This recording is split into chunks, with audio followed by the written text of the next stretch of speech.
Good afternoon and welcome to our Midday Mull for Saturday the 4th of July. Continuing to read through Matthew's Gospel was at Matthew chapter 14, and it starts with the beheading of John the Baptist. He'd been arrested by King Herod and put in prison because he was condemning Herod and speaking God's judgment on him. And yet Herod didn't want to kill him because he realized he was a prophet and the people liked him. And so he's sort of juggling these balls. And then Herod has his birthday party, and Herodias, his wife's daughter, dances, and he makes a rash promise and says he'll give her anything she wants, up to half his kingdom. And we're told that, prompted by her mother, she said, "Give me here on a platter the head of John the Baptist." The king was distressed, but because of his oaths and his dinner guests, he ordered that her request be granted. It just struck me, here he was, this great man, the king of Judea, this great leader, had all the power, but so insecure that his social standing, and what would people think if he said, "No, don't talk rubbish, I'll give you a couple of gold coins."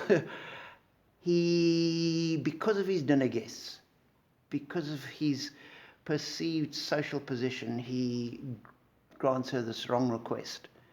And that really defines who he was.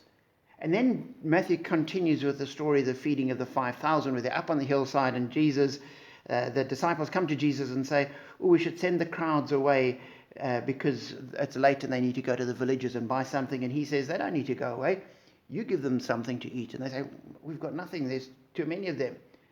And he says, "Well, what have you got?" And they bring him the 5 loaves and the 2 fish, and he gets everyone to sit down and they distribute it and they feed the 5,000.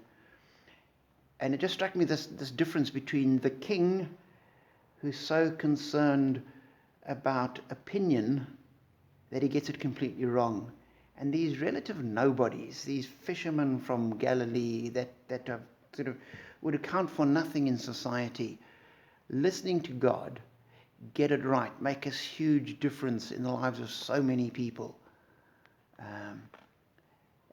And the distinction, the comparison between the two, I just find fascinating.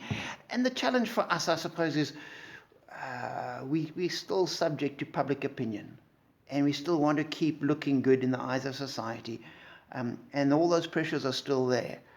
And we need to always make sure that we never give in to that, but we always are on the side of Jesus, listening to Jesus, following him, doing what he says, knowing that that's where the blessing comes from.